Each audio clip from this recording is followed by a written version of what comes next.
Welcome. We now explore House of David, Episode 7. We're finally at the big battle of David and Goliath. As in all the other episodes, some events, meaning quite a few, like over 80%, depicted in the series may not accurately represent all the historical and biblical facts or figures.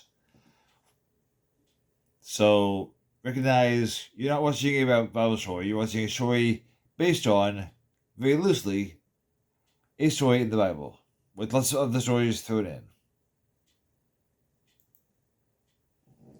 At this point in the story, David's brothers have been called to fight by King Saul to oppose the Philistine invasion. And here we see Aziz Diab as Nathaniel, who is characterized for his whining. He does a really good job with this part. David and Jesse have a heart-to-heart chat about David's role in this cosmic scheme of things and his purpose in the family.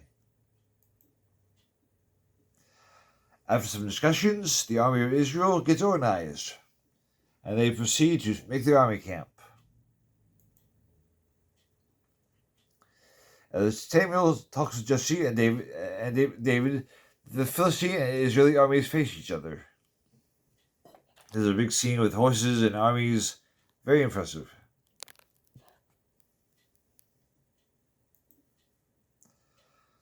Goliath comes out and challenges King Saul and Israel's whole army.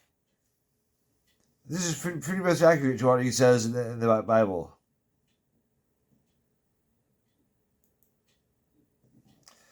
Meanwhile, David has a vision, similar to what happened to Joshua when he saw the commander of the Lord's army.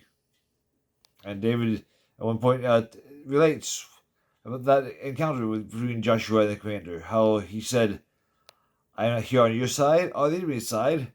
I come as the army of the commander of the Lord's hosts, Lord of Sabaoth."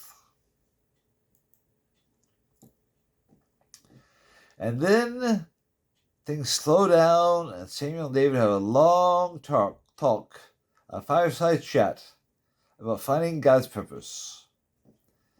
So this part is quite good. There's a good action side, and there's also a nice little quiet devotional side to this episode. Goliath's mockery and Saul's weakness erode the morale of Israel's army.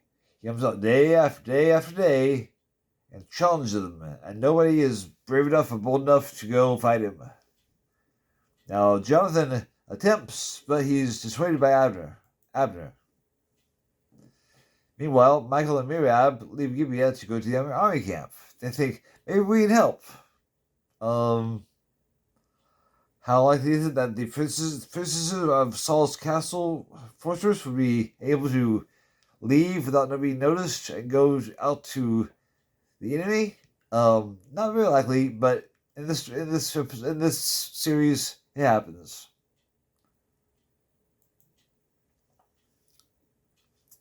At the army camp, Adriel basically commits treason by proposing to organize the troops an attack, but Abner stops him. Abner is the tactician in this series. Jonathan suits up and goes to fight, but Abner has a different plan. It's like, Goliath is just a pawn. Why don't you go seek out the king on the board? Adriel, that is the king of Gath, Achish. And then a fictitious story pops up about David's mother. The David was a bastard fiction once again takes up some screen time. But it turns out with a nice, edifying outcome. Also, David's vision develops, and he senses a call to go fight. He's not just a minstrel, he is a warrior. He's good at throwing stones with his sling. So there at the brook, in his vision, he picks up a nice big stone that looks just like a jawbreaker. Or in this case, a skullbreaker. Jesse sends David with supplies and food to his brothers in the army to see what's going on. And so, David goes to the army camp, where Goliath has been challenging and mocking, and the army can't take it anymore. He's on his way. Soon, there's going to be a fight.